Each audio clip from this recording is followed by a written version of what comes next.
Boa noite para você, boa noite para você que está na igreja e aqueles que estão conosco aí assistindo pela internet. Compartilhe esperança, é um prazer poder falar para você, mas gostaríamos também que essa palavra, a palavra de Deus, alcançasse realmente, esse imenso mundo. Muitas pessoas que estão necessitando realmente de um conselho, de um afago, pessoas que estão precisando aí de uma palavra de esperança. Compartilhe com essa pessoa, compartilhe aí na sua linha do tempo também, dá um joinha, dá um curtir lá na tua página. Queridos, nesta noite nós queremos falar sobre o selo de Deus. Nós vamos mostrar através da palavra de Deus que o selo dele foi revelado. Mas o que é esse selo? Muitas pessoas falam que esse selo é um microchip que vai ser implantado. Muitas pessoas falam que esse selo é um dia. Outras pessoas falam que esse selo é o Espírito Santo. Mas o que a palavra de Deus nos traz e o que ela mostra para nós o que é o selo de Deus? Vejamos, lembremos que o livro do Apocalipse é um livro que há muitos símbolos, muitos números. Então, muitas vezes o Apocalipse, ele não se entende como se lê. Por quê? Justamente porque há símbolos. Nós já aprendemos o que é mulher aqui no Apocalipse, nós já aprendemos o que são as águas no Apocalipse, nós aprendemos ali o que são os anjos no Apocalipse, aprendemos já sobre as 7 igrejas, sobre os 7 selos, sobre os 4 cavaleiros e os 4 cavalos. Nós já vimos pelo livro do Apocalipse os sinais da vinda de Cristo, nós já vimos no Apocalipse sobre a vinda de Cristo e também a posse do reino que nós vamos tomar depois do milênio. Veja quantas coisas nós já podemos realmente estudar e nos aprofundar na palavra de Deus. E a palavra de Deus é riquíssima e é por isso que nós precisamos a cada dia ter esse intento na nossa mente e no nosso coração de poder nos aprofundar nela e também compartilhar com as pessoas. Queridos, veja, na semana passada nós falamos justamente sobre os 7 selos.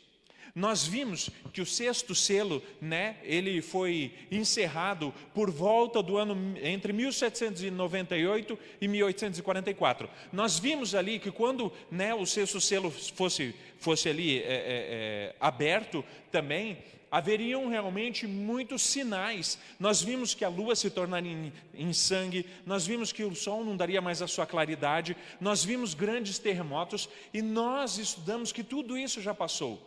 Nós vimos também na semana passada, que o 7º selo ainda está para ser aberto. E diz que quando ele for aberto, haverá o quê? Meia hora de silêncio onde? E isso lá no céu, onde nós estudamos na semana passada. E essa meia hora de silêncio é algo muito interessante. Muito interessante. Por que meia hora de silêncio? Porque não haverá mais ninguém no céu. Todos os anjos, juntamente com Jesus, irão retornar à terra para fazer o quê? Isso aí, essa é a resposta, para buscar os seus, para dar realmente o galardão, aqueles que fizeram bem, Cristo vai falar, vinde filhos do meu Pai, tomai posse do reino que vos está preparado desde a fundação do mundo. Aqueles que estiverem prontos realmente para subir, irão subir, mas aqueles que infelizmente não buscaram a Deus, não buscaram o seu reino, irão se perder e falarão para as rochas para elas caírem sobre eles. Estudamos isso na semana passada. Agora é interessante que quando nós chegamos no Apocalipse, no capítulo 7, e eu gostaria e convido você neste momento a abrir a tua Bíblia lá no capítulo 7 do livro do Apocalipse, no verso 1, Apocalipse, no capítulo 7, no verso 1, veja, ele fala sobre um outro selo. Parece que aqui no capítulo, o capítulo 6 está falando sobre os 7 selos, e no capítulo 7 parece que faz uma pausa. Parece que faz uma pausa falando dos selos. E ele retoma justamente no capítulo 8. Porque aqui no capítulo 7 vem falando sobre a vida dos justos, a vida dos santos. Também vem dando alguns indicativos. E queridos, é interessante que aqui João, lembra que o livro do Apocalipse não se entende como se lê. E agora João ele tem uma visão, e uma visão simbólica. E o verso 1 do capítulo 7 diz assim para nós. Depois disto, vi 4 anjos em pé nos 4 cantos da terra, conservando seguros os 4 ventos da terra, para que nenhum vento soprasse sobre a terra, nem sobre o mar, nem sobre árvore alguma. Alguma pessoa, ou você mesmo que está aí nos assistindo, pode perguntar, mas Senhor, Realmente está meio estranho esse negócio aqui. Por quê? Falando que tem tem 4 anjos, né, nos 4 cantos da terra, mas espera lá. A terra não é quadrada para ter um anjo em cada canto. Pois é. É interessante, como eu falei para vocês, o Apocalipse não se entende como se lê. E agora nós vamos ver. Primeiro, nós temos que entender, diz que eles estão segurando os ventos. Precisamos compreender o que são esses ventos. Mas para compreender esses ventos, nós precisamos ir na palavra de Deus também. Nós precisamos voltar, porque a palavra de Deus, ela completa a si mesma e ela se auto-explica. E agora eu convido você a entender. E eu convido você a abrir a tua Bíblia mais uma vez comigo, lá em Jeremias, no capítulo 49, nos versos 36 e 37, diz assim: nós precisamos compreender justamente o que fala a palavra de Deus, o que são os ventos. Então aqui em Jeremias, no capítulo 49, no capítulo 49, nos versos 33, 36 e 37, capítulo 49, vamos até lá. Né? Lembremos que precisamos abrir a palavra de Deus, porque aqui realmente que comemos o mel puro. E diz assim para nós, capítulo 49 do livro de Jeremias, versos 36 e 37. Diz assim na versão que eu uso da Bíblia.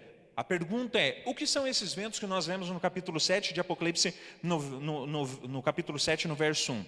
E agora os versos 36 e 37 do capítulo 49 diz assim para nós: trarei sobre Elão os 4 ventos dos 4 ângulos do céu, e os espalharei na direção de todos esses ventos, e não haverá país aonde não venham os fugitivos de Elão.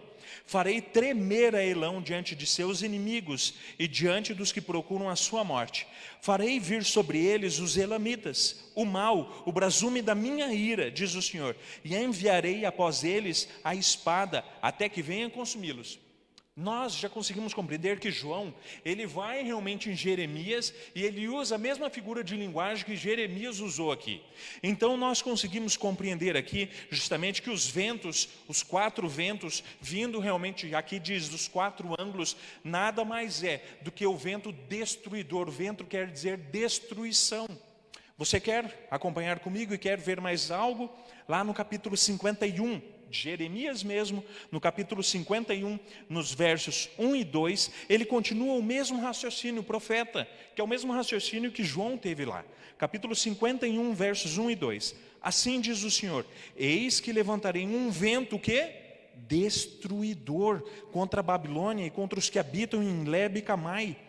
Enviarei padejadores contra a Babilônia, que a padejarão e despojarão a sua terra, porque virão contra ela em redor no dia da calamidade.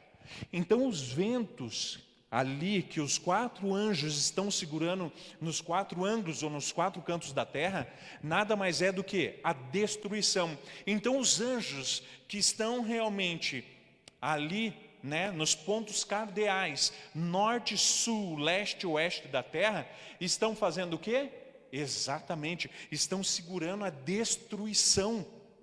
Tá certo que nós conseguimos entender que o inimigo ele tem realmente o poder, né, o poder da destruição. Mas entenda, ele não vai fazer nada que Deus não permita. Ou seja, Deus ainda está segurando a destruição total para que o inimigo não consiga vencer aqueles que fazem a vontade de Deus. Mas é interessante nós pensarmos dessa forma, porque nós precisamos entender que há algo que vai acontecer, que é muito significativo, quando realmente os anjos soltarem esses ventos. E lá em Apocalipse, no capítulo 7, voltamos lá em Apocalipse no capítulo 7, porque é o instrumento hoje que nós vamos estudar, né, o capítulo 7, o capítulo que nós vamos estudar, no capítulo 7, nos versos 2 e 3, ele continua e diz assim: vi outro anjo que subia da nascente do sol, tendo o selo do Deus vivo, e clamou em grande voz aos 4 anjos, aqueles aos quais fora dado fazer dano à terra e ao mar, dizendo: não danifiqueis nem a terra, nem o mar, nem as árvores, até o quê? Até selarmos na fronte os servos do nosso Deus. Exatamente, Deus, Ele colocou cada anjo segurando justamente o que? A destruição, até acontecer algo. E o que irá acontecer? Até selarmos na fronte o quê? Justamente colocar na fronte das pessoas, colocar na mente das pessoas o selo do Deus vivo. Queridos, aqui está. Essa visão, ela é muito interessante. Por quê? Essa visão, ela vem dando para nós algo específico. Ele, João, ele vê algo realmente especial que vai acontecer no tempo do fim. Nessa visão é simbolizado o quê? Veja, os instrumentos divinos, justamente que detêm as forças do mal no mundo, até que esteja terminada o quê? A obra da coroação dos filhos de Deus.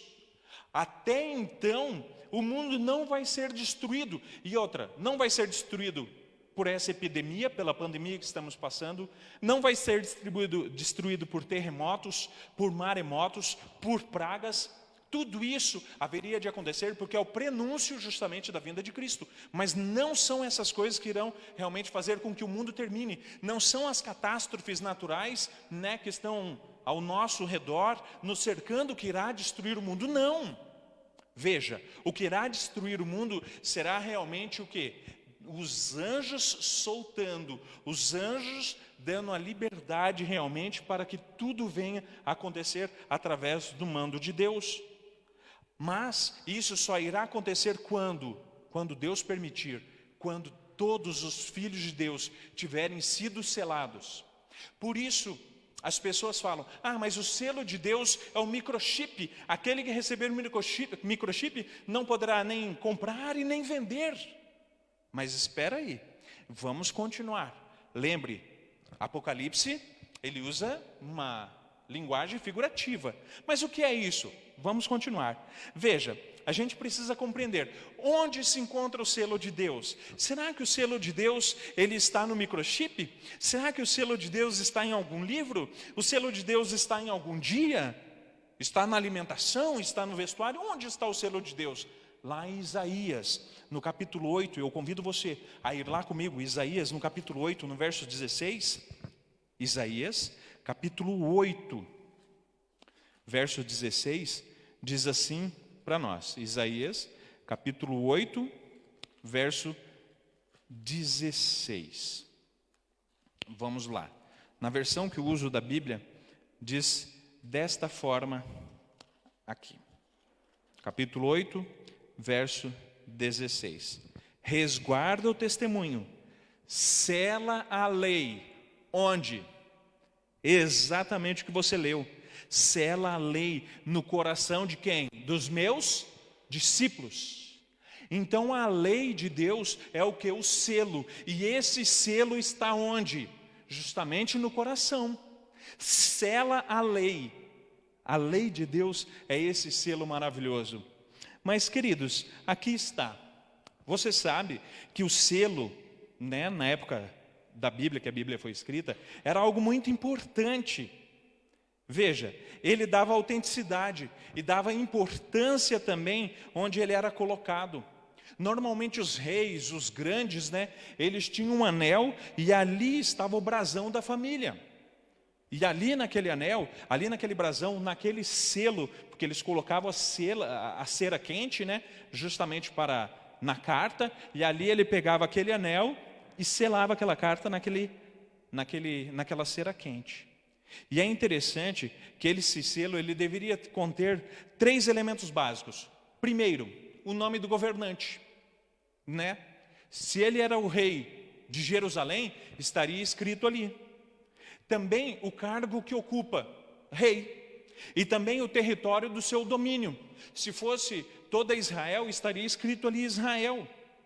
Queridos, é interessante que lá na lei de Deus, como nós lemos em Isaías, aqui no capítulo 8, fala justamente que o selo nada mais é do que a lei. Então o selo não é um microchip igual muitas pessoas estão pensando e falando e passando isso adiante. Isso é uma grande mentira.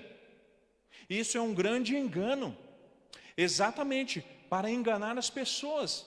Microchip, gente, nós vivemos realmente na época do microchip. As pessoas, as operadoras de celular, até mesmo se minha esposa, quisesse saber onde eu estou, ela entra no computador ou ela entra no celular, tem ali, um aplicativo onde ela sabe onde eu estou. Você acha que o governo não sabe onde você está? Então veja, não precisaria ser implantado nada, porque hoje no Brasil há mais de 240 milhões de celulares. Mas veja, pense comigo, existem somente 210 milhões de habitantes. Há mais celulares do que habitantes no Brasil. Você já parou para pensar? Então quer dizer, esse negócio de microchip sendo implantado, isso é um grande engano de pessoas que infelizmente não conhecem, e aqui, com o devido respeito, não conhecem muito bem a palavra de Deus, porque em Isaías está dizendo que o selo nada mais é do que a lei de Deus. Mas espera aí. Onde está a lei de Deus? Lá em Êxodo, no capítulo 20. Em Deuteronômio, no capítulo 5, também rememora as leis. E agora veja, as pessoas falam por aí que os mandamentos foram abolidos. Em local nenhum da Bíblia diz que eles foram abolidos. Mas muitas pessoas por aí estão propagando essa ideia totalmente errônea, demoníaca, de que os mandamentos foram abolidos. Mas quando as pessoas querem dizer que os mandamentos foram abolidos, não que foram abolidos todos. Por quê? Veja, nós temos uma pessoa na mídia aí agora, que infelizmente matou o seu esposo.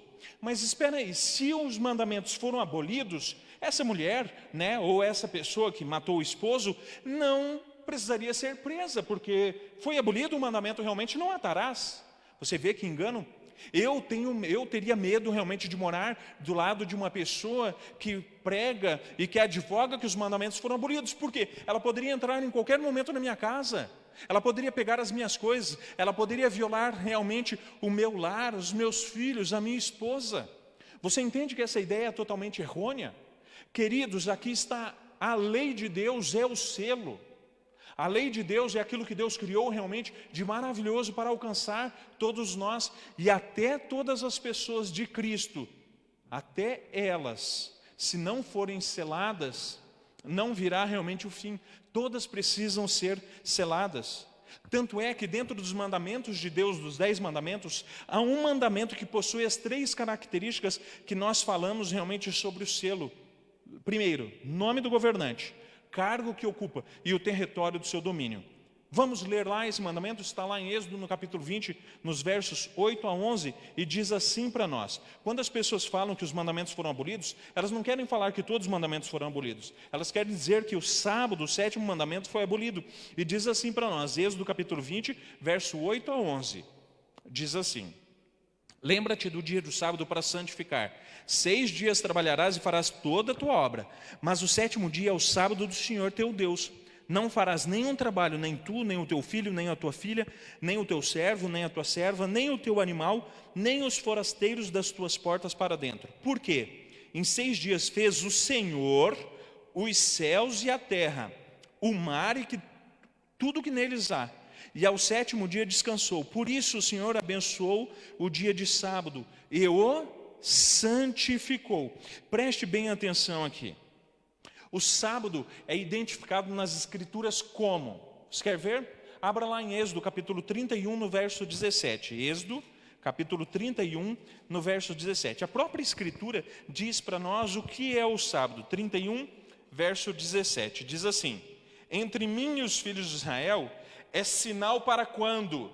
Para sempre. Mas uma pessoa certa vez falou assim: mas é isso aí, pastor. É um sinal para quem? Para os filhos de Israel. Mas, para aí um pouquinho. Vamos lá no Gênesis. Eu convido você a ir lá no Gênesis, no capítulo 2, só para você ver que o sábado foi instituído, o 7º dia foi instituído muito antes da lei ser colocada em pedra. Veja, vamos lá. Nós vamos ler alguns outros textos que falam sobre isso também essa noite. Vamos estudar um pouquinho a palavra de Deus. No capítulo 2, nos versos 1, 2 e 3 do livro do Gênesis, diz assim: assim, pois, foram acabados os céus e a terra e todo o seu exército. E havendo Deus terminado no dia 7º a sua obra que fizera, descansou nesse dia de toda a sua obra que tinha feito. E abençoou Deus o dia 7º e o santificou, porque nele descansou de toda a obra que como Criador fizera. Aí uma outra pessoa também falou assim para mim: mas pastor, Veja, aqui não fala sábado, aqui fala o dia 7º. Tá bom, mas você sabe que os dias da semana foram instituídos ali na criação. 1º, 2º, 3º, 4º, 5º, 6º e 7º dia. Deus terminou realmente toda a obra que tinha feito em 6 dias. E no 7º Ele criou o 7º dia. E nesse dia Ele descansou. O dia de sábado é um sinal. Sinal para quando? Exatamente para a eternidade. Sinal para a eternidade de quem? De quem guarda os mandamentos, de quem faz a vontade de Deus. Aquele que disse, eu sou de Cristo e quero fazer a vontade de Cristo. Queridos, aqui está, a lei duraria até quando? Exatamente isso, até a eternidade. Até a eternidade. Queridos, veja que interessante isso aqui. O sábado é apresentado nas Escrituras como memorial da criação. Nos versos 11 lá de Êxodo 20 diz, memorial da criação, sinal de santificação. Você quer ver? Vá comigo lá em Ezequiel, no capítulo 20. Ezequiel, capítulo 20. Nós vamos ler nesse momento o verso, ou 2 versos do capítulo 20. Nós vamos ler o verso 12 e o verso 20. Ezequiel, capítulo 20, verso 12 e verso 20. Diz assim para nós. Também lhes dei o quê? Os meus sábados, para servirem do quê? Isso aí, de sinal. De sinal. Queridos, aqui está entre mim e eles, para que soubessem que eu sou o Senhor que os santifica. Veja o verso 20. Santificai os meus sábados, pois servirão de sinal entre mim e vós, para que saibais que eu sou o Senhor vosso Deus. Sinal para quem? Para todas as gerações. Sinal para Israel, também para Israel, mas para todas as pessoas, de todos os credos, de todo o mundo. Amigos, aqui está. Aqui está. Ele é símbolo, sábado, esse sinal, esse memorial, é um símbolo também da liberdade. É, portanto, o sinal da criação, da santificação, mas é um sinal também da libertação. O selo, ele é aplicado onde? Na fronte, ou seja, na mente, no centro das decisões. Não é que a pessoa vai levar o selo de Deus e vai estar escrito lá um 7 na testa dele, não. Mas aqui foi colocado justamente a testa, quer dizer decisão, fronte quer dizer decisão. E você sabe que o nosso lobo frontal é a parte do cérebro que é mais protegida justamente da nossa cabeça, mas é aqui no lobo frontal que nós tomamos as decisões. Tanto é que uma pessoa, quando sofre um acidente e tem o lobo frontal afetado, infelizmente as decisões dessa pessoa são afetadas. Por isso, nós precisamos entender que Apocalipse capítulo 7, verso 2 e 3, significa aceitação voluntária de Deus. Uma decisão que eu tomo pelos seus atos de misericórdia na história, em favor de quem? Da minha e da tua pessoa. Tanto é que agora, quando eu decido ao lado de Deus, eu me torno sua propriedade, sua propriedade. Isaías 56 diz assim para nós, olhe que interessante, como Deus é maravilhoso. E aqui vem falando justamente dos versos 1 ao verso 7, vem falando para nós sobre a prioridade, mas para quem foram dados os mandamentos, em específico o sinal de Deus, o mandamento do sábado. E diz assim para nós, veja, eu não lerei tudo, mas o verso 3 diz assim, não fale o estrangeiro que se houver chegado ao Senhor dizendo, o Senhor com efeito me separará do seu povo, nem tampouco diga ao eunuco, eis que eu sou uma árvore seca, porque assim diz o Senhor, aos eunucos que guardam os meus sábados, escolhem aquilo que me agrada e abraçam a minha aliança, darei na minha casa e dentro dos meus muros um memorial e um nome melhor do que filhos e filhas, um nome eterno darei a cada um deles, que nunca se apagará. Aos estrangeiros que se chegam ao Senhor para o servirem, para amarem o nome do Senhor, sendo deste modo servos seus, sim, todos os que guardam o sábado, não o profanando e abraçam a minha aliança, também os levarei ao meu santo monte e os alegrarei na minha casa de oração. Os seus holocaustos e os seus sacrifícios serão aceitos no meu altar, porque a minha casa será chamada casa de oração para todos os povos. Então o sábado, esse sinal do memorial, sinal da criação, sinal da redenção, sinal da santificação, é um sinal para toda a eternidade, para todos os povos de todas as épocas. Não é somente para os israelitas, querida amiga, querido amigo. Não. Tanto é que quando Jesus faleceu, já haviam se passado muitos e muitos anos da criação, muitos anos realmente de Moisés. E o que aconteceu ali naquele momento? Aqui está. Jesus, ele morre na sexta-feira. E aqui é interessante que alguns textos, que demonstram a validade ainda. Porque Jesus repousou no sábado, mesmo na sua morte. As mulheres que prepararam ungüentos, perfumes, chegaram lá na tumba de Jesus e esperaram passar o sábado. Não ali, foram para o seu lar, para descansar conforme o mandamento. E agora no primeiro dia da semana, ao ele ressuscitar, nós vemos realmente que ele olha para trás e mostra realmente todo aquele povo o que deveria ser feito. Sabe, é interessante que lá em Lucas capítulo 4, verso 16, fala sobre isso. E Mateus 12:12 também. Só que é interessante que já havia sido profetizado na Bíblia que o sábado seria lançado, que muitas e muitas pessoas não serviriam e não guardariam o dia de sábado. E nós já falamos sobre Constantino, no ano 321, nós vamos fazer um estudo específico justamente da mudança do dia de sábado, do sétimo dia. Mas Constantino, se você quiser ir se adiantando lá e olhando na internet, no ano 321 ele faz a mudança do dia sagrado, do dia de Deus, do sinal realmente da criação, ele muda para um outro dia. E muitos cristãos, em vez de fazerem a vontade de Deus e guardar o dia de Deus, estão guardando o dia de Constantino. Queridos, mas vamos à frente, lá em Daniel, no capítulo 7, no verso 26, eu convido você, capítulo 7, verso 25, vem falando para nós justamente dessa mudança. Veja, tudo o que está acontecendo já havia sido profetizado. E no capítulo 7, no verso 25, diz assim, proferirá palavras contra o Altíssimo, magoará os santos do Altíssimo, e cuidará em mudar os tempos e a lei. E isso já aconteceu. Isso já aconteceu. Veja, Daniel profetizou que o inimigo, ele atacaria o povo de Deus e a sua lei. Em seu ministério, Cristo foi muito enfático ao declarar que ele não veio mudar a lei, mas veio para promover. Se você for ali em Mateus, no capítulo 5, no verso 17, ele fala justamente sobre isso. Ele diz assim, não penseis que vim revogar a lei ou os profetas, não vim para revogar, mas vim para cumprir. Mas uma vez uma pessoa falou, então pastor, mas Jesus já cumpriu a lei, agora eu não preciso mais. Opa, espera aí, não é assim que funciona.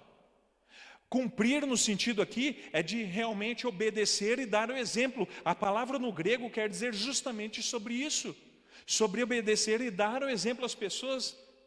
Não é cumprir, eu fiz a minha parte, agora ninguém mais precisa fazer a sua. Não é isto que a palavra de Deus está dizendo para nós. Não é esse entendimento que nós temos da palavra de Deus, queridos. Jesus não mudou a lei. A lei é eterna, nem Cristo mesmo poderia mudar a lei, porque a lei realmente é chamada de lei do amor. E aqui está, queridos, a mensagem que é proclamada realmente para a humanidade no tempo do fim é justamente essa. E eu convido você a abrir lá em Apocalipse no capítulo 14. Apocalipse, capítulo 14, no verso 7, diz assim para nós. Voltemos ao livro de Apocalipse, capítulo 14, verso 7 diz, dizendo em grande voz, temei a Deus e dai-lhe glória, pois é chegada a hora do seu juízo, e adorai aquele que fez o quê? Veja, o céu e a terra e o mar e as fontes das águas. Aqui está rememorando justamente a criação. Mas qual criação? A criação de Deus, lá no início do Gênesis, e rememorando o dia do sábado também. Querida e querido que está nos assistindo nesta noite, você que está aqui na igreja, Não existe esse negócio do chip na Bíblia.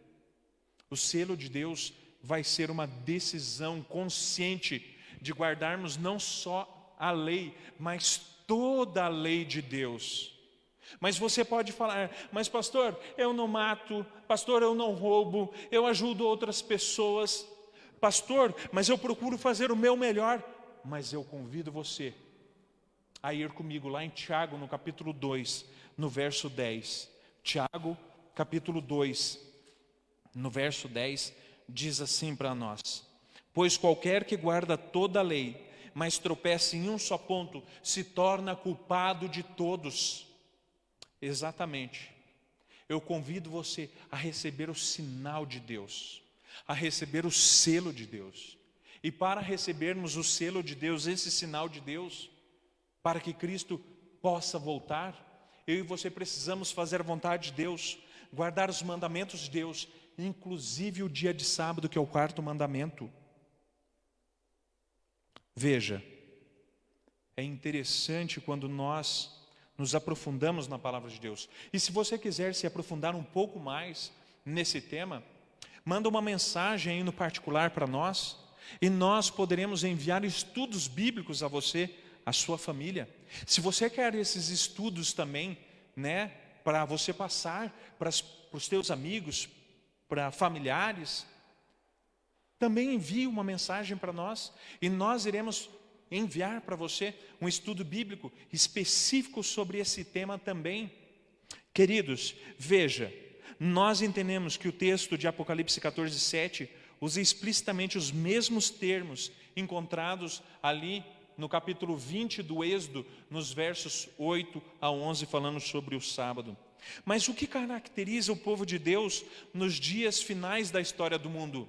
Aqueles que receberão realmente o selo de Deus. Qual é a característica fundamental deles? Eu convido você a abrir a tua Bíblia no capítulo 14, no verso 12 de Apocalipse. Apocalipse, no capítulo 14, no verso 12, diz assim: aqui está a perseverança dos santos, os que guardam os mandamentos de Deus e a fé em Jesus. Duas características básicas tem o povo de Deus, aqueles que receberão o selo de Deus. E quais são essas características?